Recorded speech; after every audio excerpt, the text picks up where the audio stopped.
Watch out, it's a live mic. This is Mark McNeese in New York City, and you're listening to another edition of the Live Mic Podcast. Welcome, everybody, to another Live Mic Podcast. I have a wonderful person on the line today to interview. His name is James Hayes. He's an author, previously an activist, and let's just dive right into that. James, how are you? Very good. Thank you, Mark. I appreciate your time and speaking with me and sharing the word. We were talking before we started recording, and you're in Houston. Yes, wonderful Houston in the middle of the summer.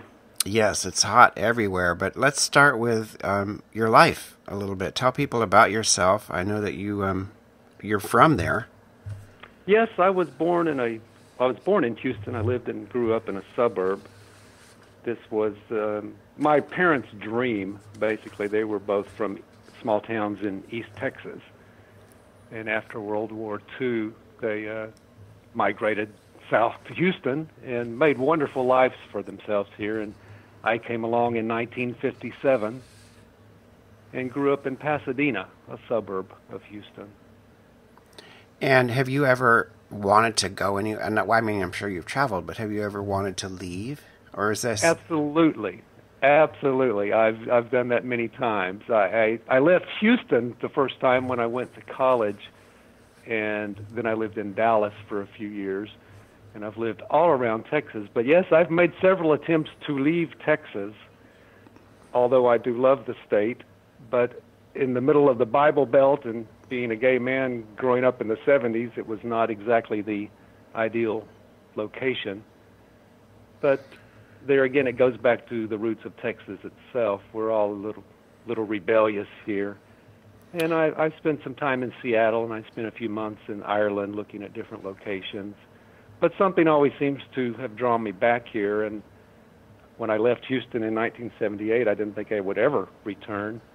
Mm-hmm. But as life, the changes in life, my father became ill and passed away very quickly in 1998. My mother was elderly. And I ended up moving back to Houston 16 years ago now, of all things, to be near my mother as she was in her latter years. Mm-hmm. I wanted to ask you about your parents, because your book is How Christianity Sustains a Gay Man. I don't know why I'm stumbling over those. Because it's a long title. How Christianity Sustains, it's the S's, I think. Sustains a Gay Man. And the book is about your life and your journey, and you touch on having grown up in a Southern Baptist home near Houston. So yes. Can you talk about that and what Absolutely. That was like? Because an awful lot of people who grow up in those households don't have the experiences you had. Well, a lot of people in the South, in the middle of the Bible Belt down here, anyone who was raised in a Southern Baptist family may know what I went through. And as time has gone by, of course, you alter your views on things. But my parents were very good people. They were very good people. They believed in their Southern Baptist religion and that faith because they really had no reason to challenge it until I came along. Mm-hmm. Well, I wanted to throw in there that's what I was referring to, because there are certainly folks who come from very religious families where the family does not evolve, and it never heals. And that is why this book, How Christianity Sustains a Gay Man, the book itself is as simple or as complex as a reader might want it to be, but the book is definitely as much about my mother as it is about me. Because my mother was a hardcore Baptist before I came around, obviously. Mm-hmm. And we did not get along. But at the same time, we were soulmates. And my mother never used the word. In fact, the word never appeared in my vocabulary until a neighbor of my mother's mentioned that to me after my mother had passed away. Mm-hmm.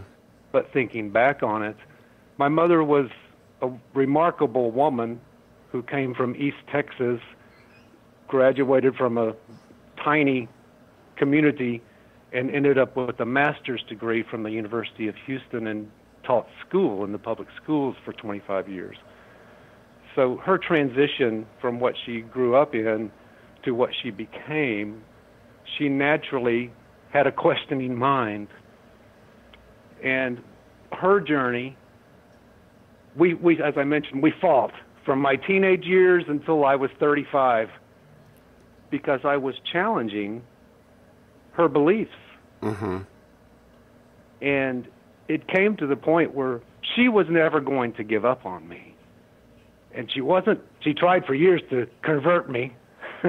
Yeah. And by that I mean, you know, the whole belief that being gay is a sin and yada, yada, yada.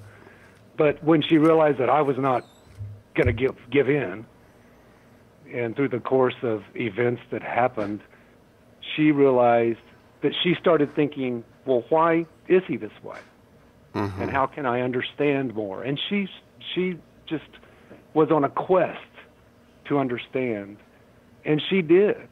Mm-hmm. She finally understood it, accepted me, and overcame the Southern Baptist beliefs that had been brainwashed into her. Yeah. So the book is about my parents and my mother specifically as much as it is about me, because it shows other people that we can assimilate. We can learn to get along. Yeah, I had a similar experience with my birth mother. I'm adopted. I'm not my birth mother. I take that back. My adopted mother. I'm adopted. But when she first found out I was gay, I was in high school, and it was ugly. It was not pretty. But absolutely, many years later, she evolved and didn't want to lose her son, and she ended up apologizing to me and saying that that's how she'd been taught, because absolutely. It was really, I think it was. You realize how fortunate we were. Well, I think it was. I think she went to a Pentecostal church. It wasn't Baptist. A light rain. Baptist or hard rain. You know what I mean? Yes. But some, so some of us are fortunate enough to have that with our parents, or at least one of them, before they leave the earth. How long have you been out? I've been out since 1980. I'm going to say 76. I was in high school. I was in high school in Indiana. I sort of came out. I was outed. It's a long story. I can't take time up with it. But I came out in high school, and I had known. You mentioned here.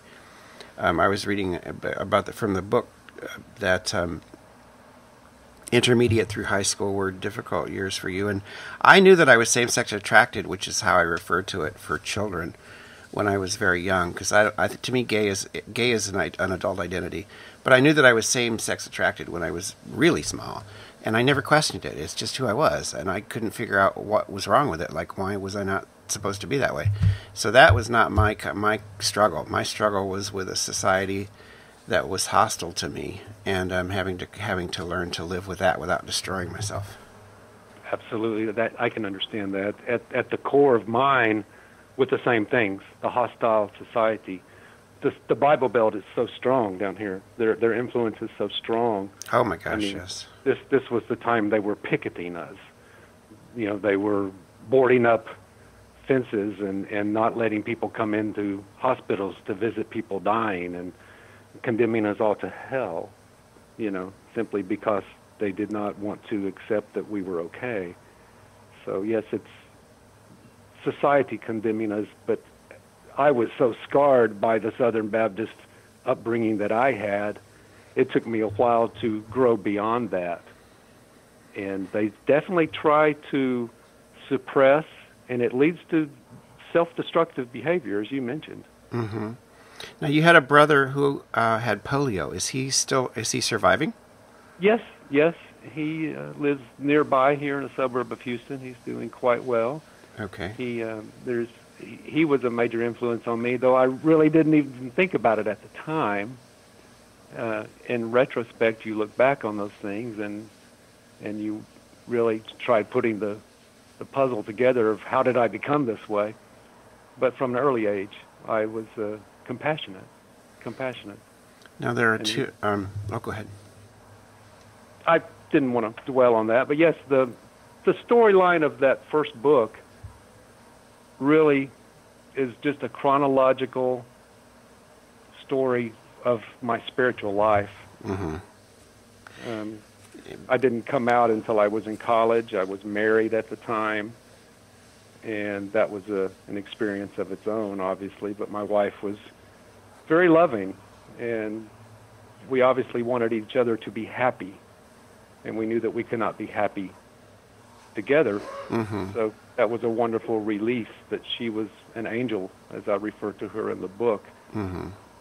that allowed me to move on and become myself. You Of men- course, it was a difficult time.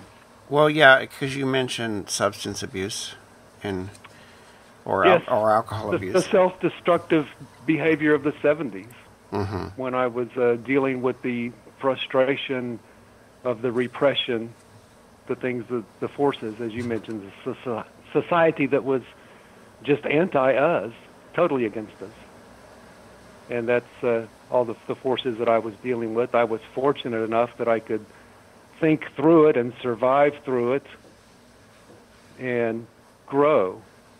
That's one thing that writing has always done for me, and Mm-hmm. I've always written from first grade on. I've always been a writer, and it would allow me different things, like sometimes for fun, sometimes just to escape, other times for personal growth, therapy. Sure. Do you I wanted to ask you about your activist years or your involvement. I became an activist out of necessity, I will say. I was in a very negative relationship for several years throughout the 80s, but I was witnessing what was going on in Texas, especially, where AIDS was destroying everything and everyone. And by 1993, when I was resurfacing from the negativity of a relationship that I had for those few years, my closest friends that I had left at that point were becoming seriously ill, and I felt like I needed to do something to help. So I became an activist. I just felt I had to. Mm-hmm. I had to, and as I document in the book, I just had to. I mean, I had to do something to try to help my friends, so I formed my own nonprofit organization, used some of my original music to transcend the differences. Our most successful venture was we had a public access TV show for 2 years, which reached a huge audience in the Austin, Texas area. And it was just a wonderful experience because it allowed the direct connection with people that I was trying to reach. Mm-hmm. That's always the goal. What's your life now?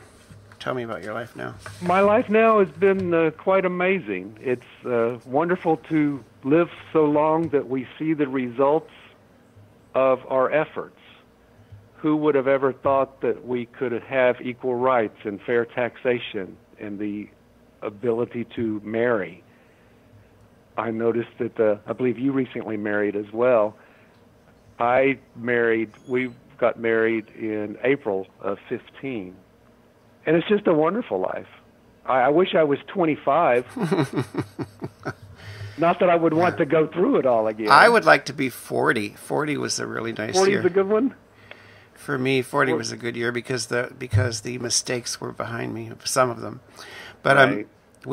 August 22nd will be 3 years for us. We've been together. We've been together for almost 10. December 13th will be 10 years, and I will be celebrating in Las Vegas, visiting old friends of mine that I haven't seen for 10 years. We've been together for 6 years, a little over 6 years now, and we married. It was important to me. I was not going to wait on the Supreme Court to make their ruling, especially in the state of Texas, because I really thought Texas would fight it more. And so we went to New Mexico, and we're married by a Christian minister in New Mexico in April of 15. And I was surprised and happy, obviously, when the Supreme Court made their ruling, because after all these years, we finally have fair taxation, which is very important to me. I had to pay single tax rates for 30 years. Yeah, that's a conversation because we file. I liked filing my own taxes because then I knew how much I got back. But we file jointly now, and Yes. we don't file married separately because it's higher tax rate. It's a higher rate. Yeah, we did ours for the first time this year as well. But And it's just I have no, amazing but I have no idea. Like, is any of this mine? I don't know. It's because they don't break it down. You don't know who's. No, you lump it together and be glad you've married someone that you love and trust. Yeah. I want to talk briefly, if I may, about the fact that this book that we're speaking of today, How Christianity Sustains a Gay Man, is the first of 3 books that I've written in the last 8 months. Oh, wow. Please. And I want to, if I may, I'd like to speak about that. Sure. Yeah. I wanted this book to be the foundation for my writing career that I'm launching rather late in life. I self-published 20 years ago my music and some essays with my nonprofit, but I really feel revitalized now that we do have some equal rights. I have a wonderful husband as a major support structure in my life. And I always thought if I lived long enough, I'd get back to some of the notes that I've taken over the last 30 years. Mm-hmm. So I have a closet full of notes here of things that I have jotted down. And when I decided that I would want to publish at this stage, I thought, let me work on this one, And it was very crucial to me that I wanted this first book to be the first one to be published, because when you look at the title, it's almost a contradiction. Christianity and gay in the same sentence. Yeah. I didn't really think it was going to be a popular book, and I knew that going in, because Christians have been putting down gays for years. Gays usually have turned the other cheek and not wanted to deal with it. But when it gets to the point that now the Christians are telling us we can't even be Christians, that was just too much for me. Mm-hmm. You know, it's like they've given me hell for, 40 years? Now they're telling me I can't even be a Christian. That was just too much, because as you look at the book, you see the things that I personally went through. Mm-hmm. And I document the things that my deceased friends and others have gone through. So I wanted the book, How Christianity Sustains a Gay Man, to be the foundation for whatever else comes later. Mm-hmm. And I was very blessed to find a publisher. Most publishers all the publishers I contacted in the States would not touch it, would not touch the topic of the book. And I was fortunate to discover electronic publishing, and my publisher is in Canada. She's been obviously my biggest supporter, mm-hmm. because she got it instantly. She knew from the title, she knew exactly what I was trying to do. I wrote the book to help others, thinking that some of my experiences people could relate to and it might help other people. I gave her the cover idea. She nailed it perfectly. The cover speaks for itself. Mm-hmm. But I knew that was probably not going to be a big money maker for any publishers who even had the nerve to, touch the subject. But I wanted that to be the foundation. And since I did find that publisher, within 2 months I'd finished my second book, a novel, The Witness Chronicles. Within another 2 months I'd finished a hilarious novel called Gravy in the Pie, which will be out within the next couple of weeks, I'm sure.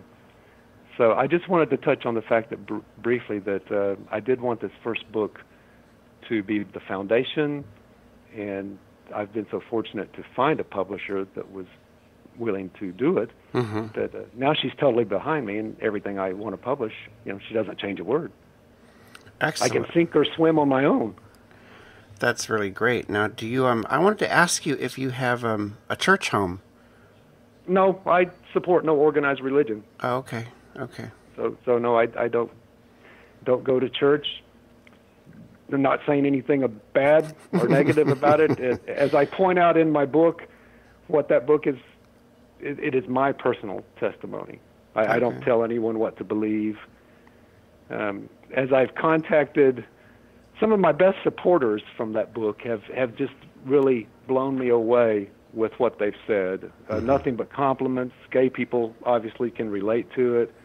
Parents with gay kids say it gives them great understanding. People read it just because they, are curious about faith.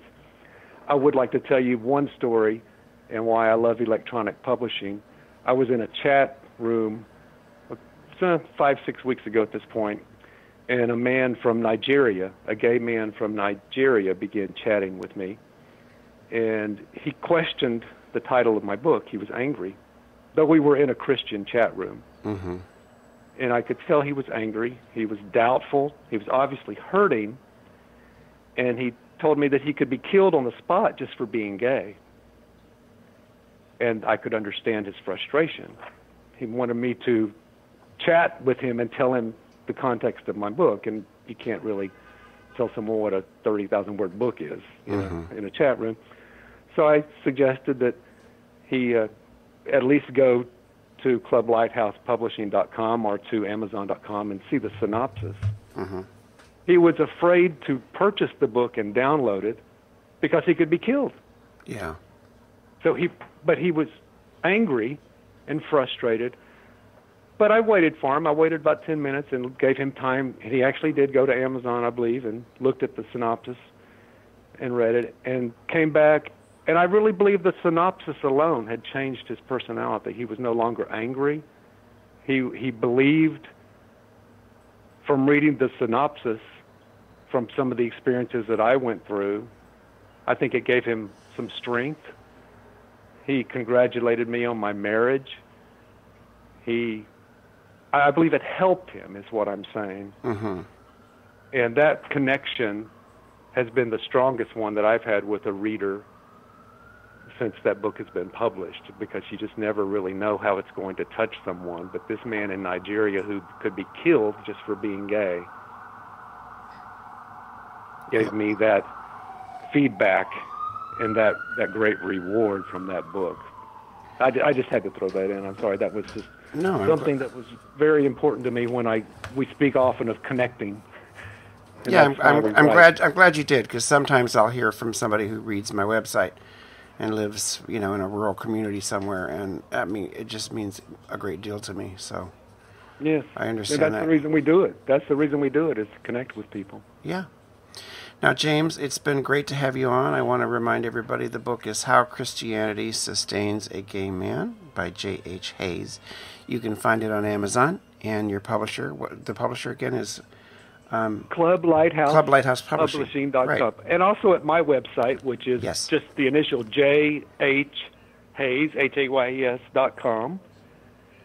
I definitely want to thank you, Mark. This has been wonderful. I appreciate you taking the time. Sure. And sharing my experiences and my writing. I'm really looking forward to launching this career. As I said, I've already got my second book published. My third will be published within a week or two. So I appreciate your helping me gain some insight and letting people know about me. My pleasure, and absolutely stay in touch, please. Thank you. Okay. Bye. Bye-bye.